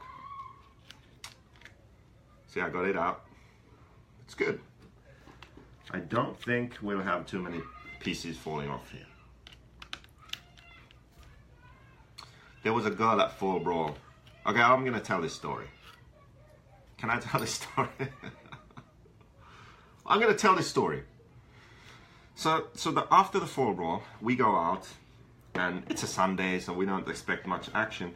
And we find this place where there's a company party or something, and there was a ton of people there, so it was good. So me, Lefty, and Brian were there. We wanted Degani to go out too, but he was too lazy. He was, I'm going to bed. So Degani goes to bed. So we're over there, and we're sitting by a table, just me, Brian, and Lefty. And then these two chicks just rock up, and I'd like to say like an American size, like super sized chicks. The other one wasn't too bad, but still it was a bit on the, you know, podgy side. And she really liked me, and Brian was really pushing the issue. Actually, I think Lefty too, like trying to get her to think that I like her too or something. I don't know exactly what they were doing, but she was on me. And she said, and I quote, "I'm going to suffocate you with my pussy." In the bar, she said that in the bar. There's people everywhere. We are sitting at a table, and she's going to suffocate me with her punani. That's what she said. And at that point, I'm like, I have to go. And I just went to the bathroom, and she ran after me. She ran after me to the bathroom. I thought I was going to get sexually violated in the bathroom. So I really actually had to pee. So I did go to pee. And then she just bursts in there. Shit. It was crazy. Luckily she didn't do anything. She just, I don't remember what I said, but I said something to where she just left. And yeah. But that was a close shave. That was a close shave. You're an idiot. Big girls will make you breakfast in the morning. Big girls will make you breakfast in the morning. Wow. Anyway, yeah, that's what happens in Myrtle Beach on Sundays. So just be careful out there when you go out there. You might get suffocated by the JJ. Could have happened. I didn't want to do that.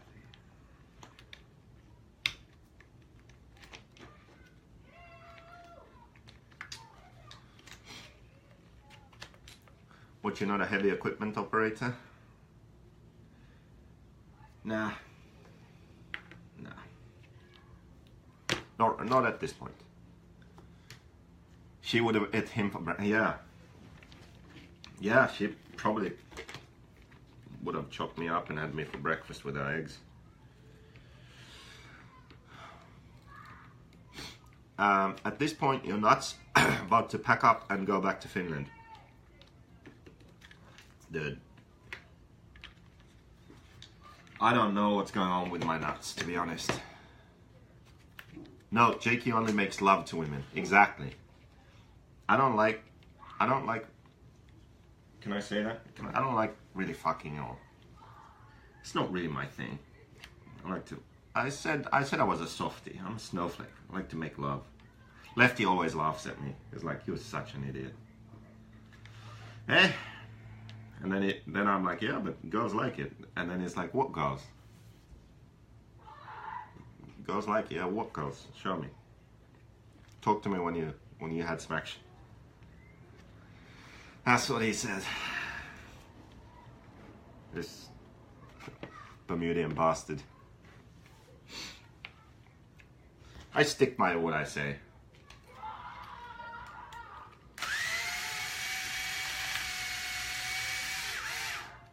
One day I'll be successful. I think, oh my, Brian has video. No way. That is bad. It's okay, there's a space in women's heart for a needy, happy dude. I'm not needy. Oh yeah, no. I'm sappy, I'm a snowflake. I'm not needy, I'm doing pretty good. What do you think causes the hate, dislike of 8 scale but 10 scale guys? You mean hate between 8 scale and 10 scale guys? I think because 8 scale guys are like... See, this is the thing.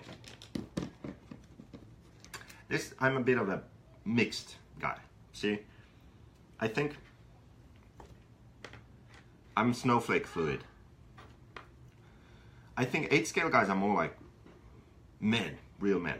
Like, fuck it. It doesn't matter if there's a bit of dust on it or mud on it. Like, just lean it out, punch it. Like, let's go, motocross. And then 10 scale guys are more like ballet, kind of snowflakey guys. Like, I gotta shorten my servo lead and sharpie my transponder black. And, you know, it's just a different type of person. So like 8 scale guys, they're a bit rough around the edges. And 10 scale guys are setting up their pit space. So it's a different kind of person, really. So I think that's where it stems from. But that's what I was saying, like, I kind of live in both worlds because, like Liam already pointed out with the feminine side of me there. So that kind of points more towards 10 scale racing. But yet I do 8 scale and I have an 8 scale car. And I like to ride motocross and stuff, so yeah, I'm a bit of a weirdo like that.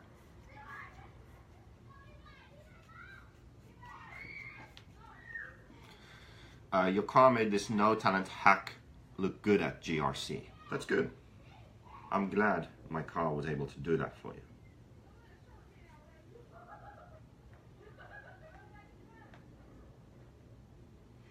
1.8 like to compare lap time. 1.10 like to compare wiring. That's a good quote. That's true. 1.8 guys, they look at pictures on their phones of all the women they hooked up with the last weekend. That would not be me, but that's kind of what they do. 1.10 scale guys, they compare their pit spaces and how well they lined up their tools. It's just a different breed.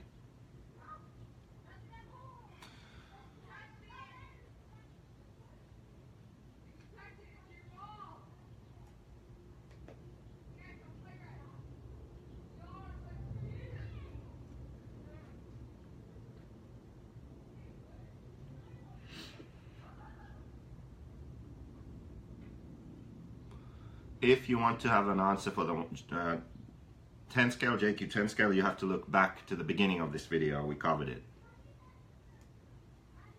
Okay? So do that.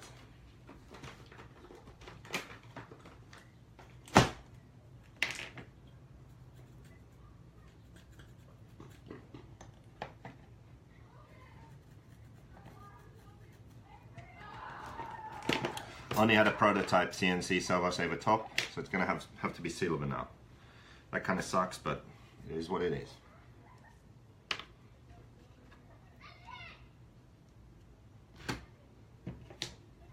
Truggy, I also covered that, but basically, if I successfully sign a really top driver next year, one of the very best in the world, that's the goal. Like, either the best or nothing. So there aren't many options, but I think all of their contracts are pretty much up. So I'm going to try and sign a really good driver. If I do, and if he's American, and I think if we have good sales with him the first year, we're going to have a Truggy the next year. And the reason being, I don't think I'll sell many Truggies, but like I won't sell enough Truggies to where it makes sense. But having a Truggy will get people to buy a buggy. Because there are people who have chosen not to race JQ because we don't have a Truggy, and they want to have both the same. They do Nitro Challenge, they do Silver State, for example. They want to have both cars the same. Yeah. So that's the Truggy question.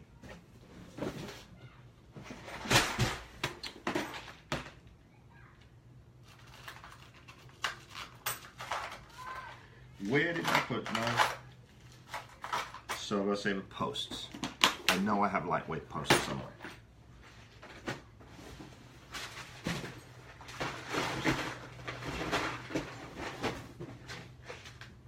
please be in here. Please. Of course they're not in here. Look. We have aluminium, not aluminum. Aluminium shock standoffs. I'd say only safe on the rear. I've snapped a few screws because, you know, they on the front, so I'm not going to put them on the front. Aluminium brake cams. Oh, that's so nice. And all the balls, of course, but I'm looking for also these aluminium gearbox screws. Saves a lot of weight.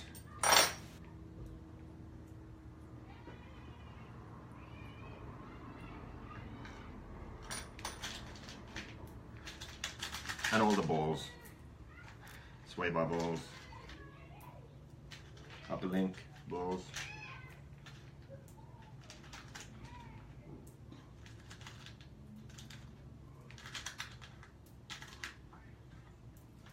Steering link balls.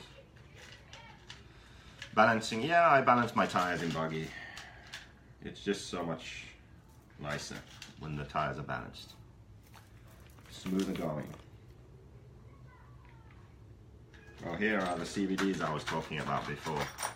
I actually need to find out what the hell is going on with these. But so CVD style, and then it has the cover on it to keep the pin in. Yeah.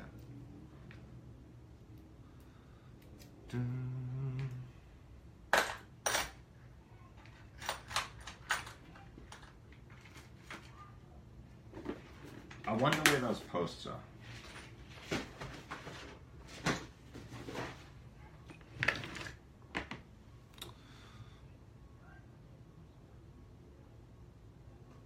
Will Cameron Carl Neff be racing for JQ this year? I didn't know Cameron Carl Neff was racing RC cars anymore. So that is not looking very good to get Cameron.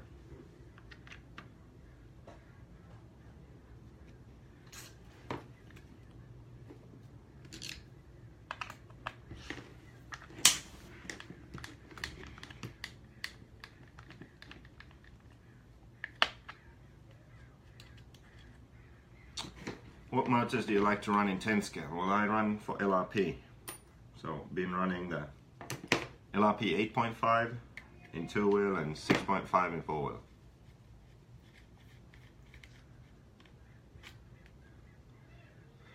If you're a beginner, how do the aluminium parts hold up? Well, a beginner, you're not going to notice the difference. So, I mean, I would just spend my money on fuel or tires, really. Like, the whole point with all the aluminium parts is to lose weight. So carbon fiber rear shock tower, lose a bit of weight. All the aluminium balls, lose some weight. Aluminium servo saver posts, lose some weight. Brake cams, lose some weight. Some titanium screws, lose some weight. Add all of that together, maybe you lose like 150 grams. And that is good for someone like me. I'm trying to make the mains here. I'm trying to make the world's A main this year. Trying to make Euros, top 5, you know? So when you're trying to race the best in the world, it makes a difference. Noticeable difference. You'll notice it. When you're a beginner, it's much better to focus on having good tires and a lot of fuel to practice with, and so spend your money there instead. Well, we hope to release all that stuff before Chinese New Year. Now it's Chinese New Year, so everything's pretty much shut down over there for this month, so we should have all this stuff for you in March.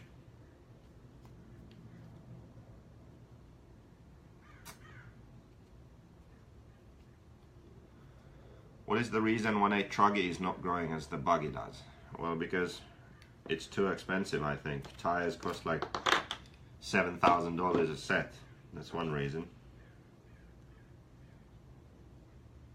And everyone already has buggy. Buggy is more popular, so yeah. Something to do with that, probably.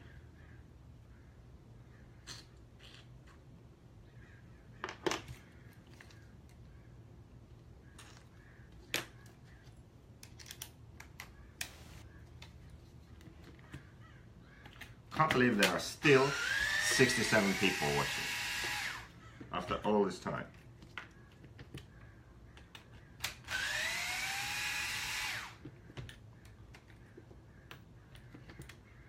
Okay, we're gonna have, let's do 3 good questions and then call it a day. How come Jay Smoker is your best friend and you don't smoke weed? Okay, that's good question number 1. So I'm staying at this guy's house who's called Jay Smoker. And he's not called Jay Smoker because he smokes the competition on the track, which he does. I'm not gonna lie, like many times he does do that. He's called Jay Smoker because he smokes not cigars and not cigarettes. He smokes this, well, it's legal now. Yeah, he smokes weed. But he smoked weed since the dinosaurs were roaming the earth, you know, since before it was legal. So I feel like a lot of people, they just assumed JQ has to smoke weed because he stays at Jay Smoker's house. And I really don't. It's the funniest thing. I don't smoke. I don't do drugs. I don't smoke. Drink some alcohol and get really wasted sometimes. But that's about it. So, yeah. Not really into those drugs. I don't know. To each his own. So it's kind of funny pairing there. Got the fucking king of like a fucking RC Snoop Dogg over here, and then me. It happens. I don't know what to say. I missed a question. It might have been a good one. Let's go check it out. This is pissing me off. 2 hours of nothing. Anthony, are you still watching? I'm rebuilding my car here. Who have you seen as inspirational people within your life and why? Liam with the tough questions, see? Oh my God. Inspirational. YouTube has helped a lot, actually. I'm not gonna lie. If you go on YouTube, there are people that, videos that you can watch, and some really good stuff. Like a lot of the Steve Jobs videos and his speech at Stanford and that stuff, like they're really good actually. You can kind of you can have, what's the word? You can apply the things you hear to your own life and your own situation and kind of see things clearer when you see those videos. Lately, another guy who I've watched a lot of his videos, Gary Vee on YouTube. Gary Vee says a lot, which, I mean, he says a lot of the same things that I think and have said also. So it's more like, I don't know. It's almost just like confirming that my thoughts can actually work. What I'm doing can actually work. But like early days, let's think about RC. Who inspired me? I have to say actually that the Finnish drivers who were really fast back then, like Jukka Stenari, double world champion in 10 scale, Teemu Leino, European champion, he was on the podium with Jukka at the Worlds in 10 scale in 97. And Teppo Kauppinen was the third kind of, he was Finland's, I mean, Stenari, Leino and Kauppinen, they were Finland's Mayfield, Cavalieri and Tebow, if you see what I mean. Like these 3 guys, they were just the best. 10 scale off-road, always winning. They'd go to Euros, they'd be winning. They'd go to Worlds, they'd be winning. Like, it was crazy because Finland is such a small country. To have 3 really good drivers who all made Euros, podiums and Worlds mains and all that stuff, it was amazing. And I think that was inspirational to me because I lived right, by them, and I just thought, like, fuck, if these guys can do that well, then maybe I can do something too. So I would say that Stenari, Leino and Kauppinen were like my heroes. They were the guys that showed that it's possible and inspired me to go for it. And it's crazy, but Leno is still racing for Infinity, and he won the ENS. He won the Euro Nitro on-road series the year before last, I think, or something, for Infinity. So just amazing career by that guy. He's a European champion. He TQ'd the Worlds, I think. He hasn't won. He's had a lot of technical issues when he's been in positions where he could have won. So it's a shame, but very good driver. So outside of RC, like life in general, I don't know. Like I said, just like YouTube, and yeah, that's about it. I can't think of someone else. Well, there's one other person. Just fucking bring this bullshit into this Facebook Live. It's been going on, so no one's watching anymore anyway. So, my ex-girlfriend, actually. My ex-girlfriend kind of inspired me a bit. And it's not because I had some JJ in my life. It's because our lives are very different. When I say like, oh,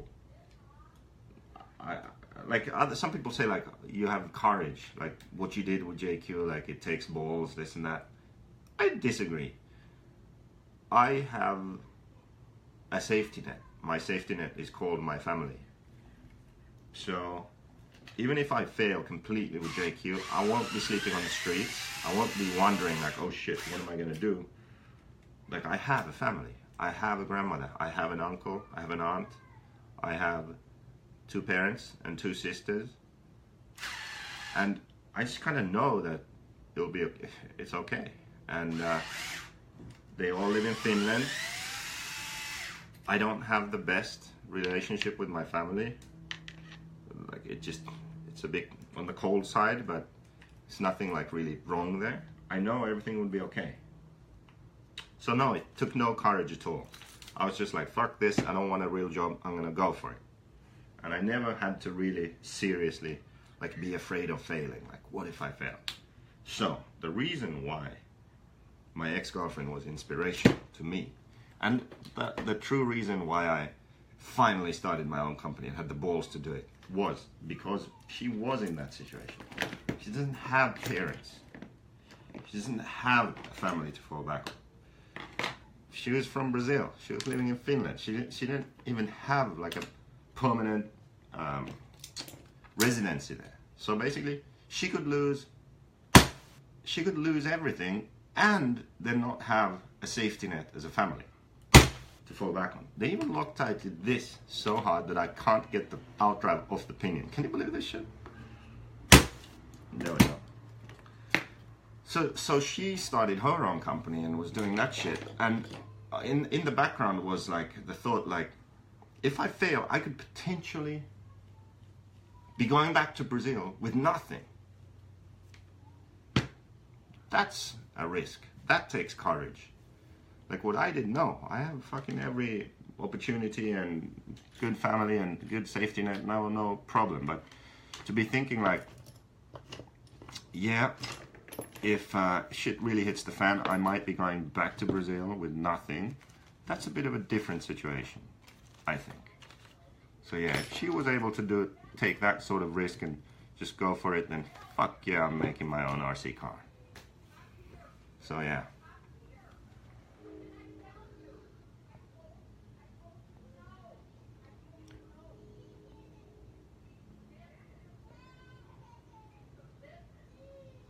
Oh my god. You feel the Spec Q is better choice for a person wanting to try the Black Edition? I'm trying to scroll down now and catch up.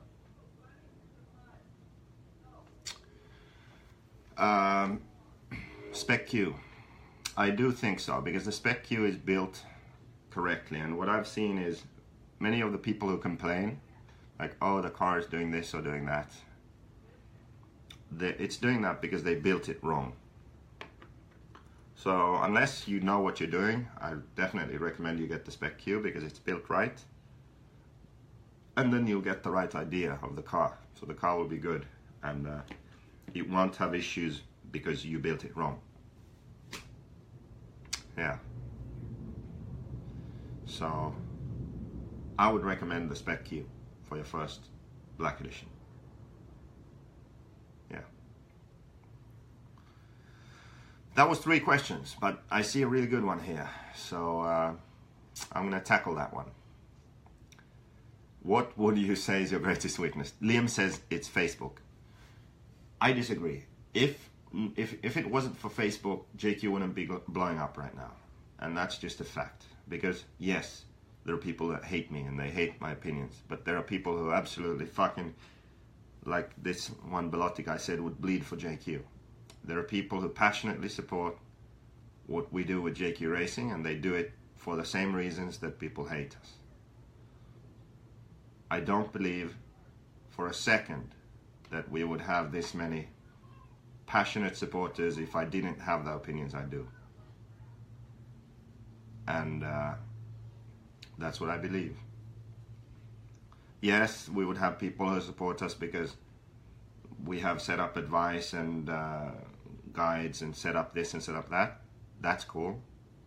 But it's because of my political beliefs and opinions that I share that there are some people who just are completely 100% aligned with JQ Racing.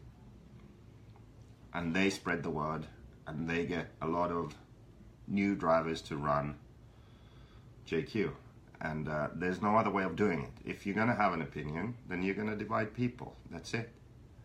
Having said that, I think that my opinions are good. I think what I say is,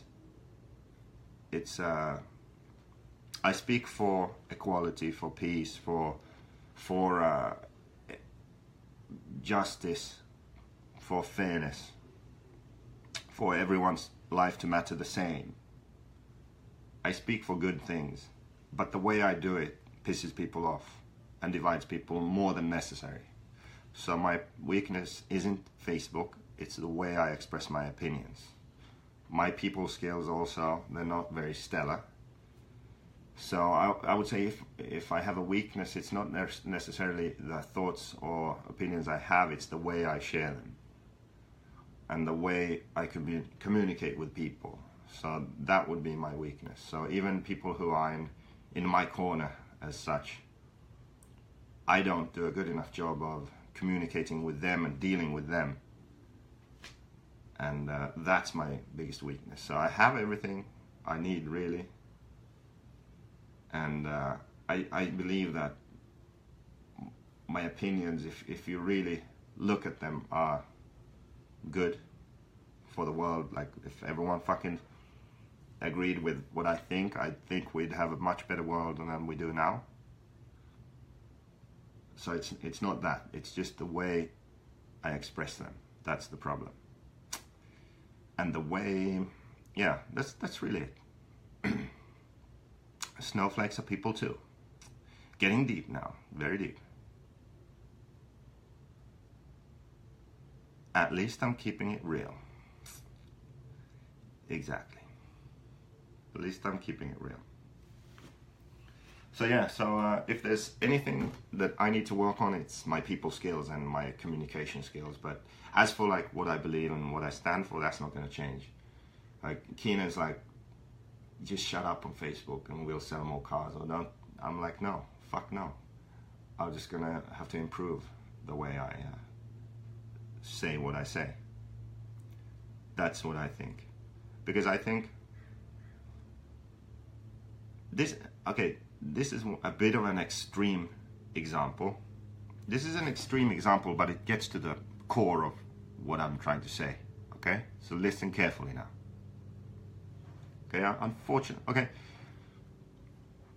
We're not going to even involve America in this. We're going to talk about South Africa. So in South Africa, they had apartheid. Apartheid was the blacks and the whites were separate. White people, all the rights in the world, upper class. Black people, no, you're not slaves, but you're kind of lesser people, fuck off. Okay? That's kind of how it was. In segregated society. So, blacks and whites separate. Now, I think we can all agree that that's not a good situation to be in. Now, in that situation, if you were white, then you would just shut up and go on with it and you'd have a great life. Okay? And that's what most people did. If you didn't agree with what was going on, then you would say something about it and you would suffer the consequences. Like, it wasn't good for you to stand up against it and say like, hey, this isn't cool, we need to change this. So you would have people around you say, hey, don't do that.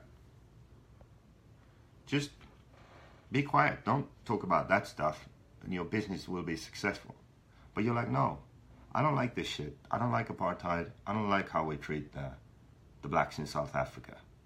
Like, I don't agree with this. I want to talk about this. And they'll be like, no, just leave that and, just do your thing. And some people they didn't agree with that. And they just kept on going. Like,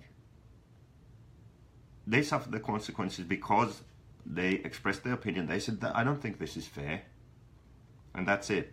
And that's kind of how I see it. What happened in South Africa then? Eventually the apartheid was dropped and now it's, I'm not saying it's better right now. It's all messed up in other ways. But they moved on from that stage. Now the same has happened in America where I'm right now. I just wanted to use another example so Americans wouldn't be like, oh, you hate America. So I used South Africa as an example.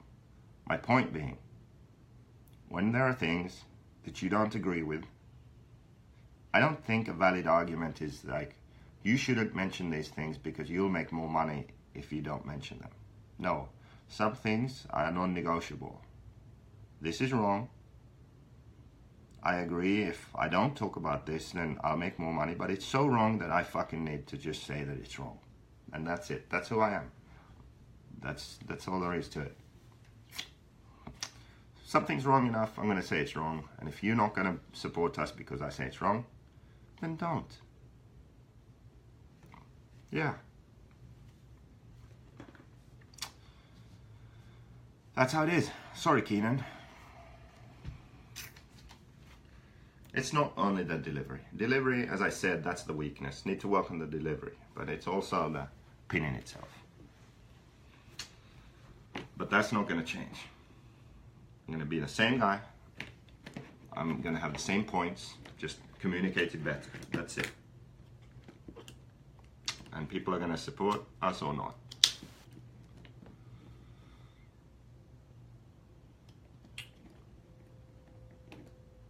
Okay, I think that was pretty much 3 good questions. Got a bit deep there at the end.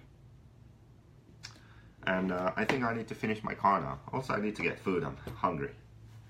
Supercross champion is looking very good for Anderson right now. I still think Roxon has a chance. Before the season, I would have said Marvin. I think I would have been right. He got injured. He's out. So it's going to be Anderson and Roxon. I really want to see Roxon win. Just keep it steady. Anderson makes a couple of mistakes.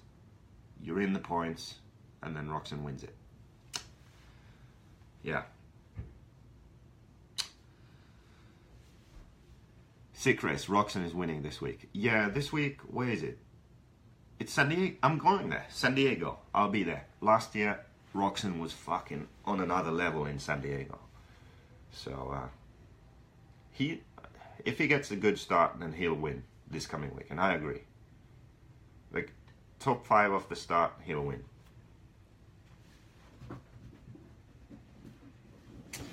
Yeah.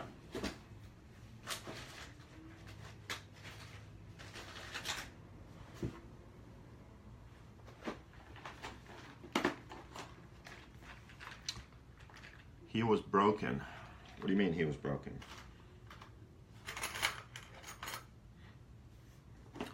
Where did my universals go? I knew I had them. Oh, for fuck's sake.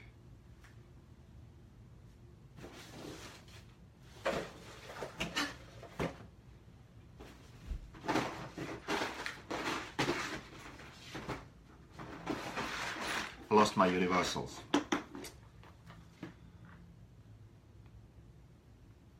Oh, it was the year before. No, wait. Last year, Roxanne did race San Diego. It was last year. It was on a Honda.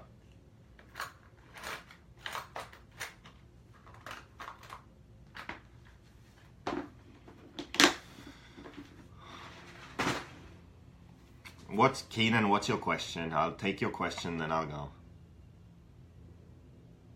Because someone said E-Truggy. E-Truggy and we're out. But Keenan, just because you're lefty, I'll give you this last chance.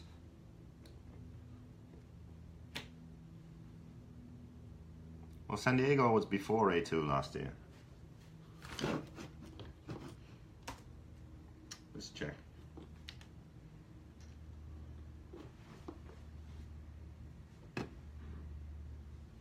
He asked, do you still love him? Do I still love? Why would I love Keenan? What the hell? That was his question. I have to go get food, Universals. Why are you such a cunt? I don't know.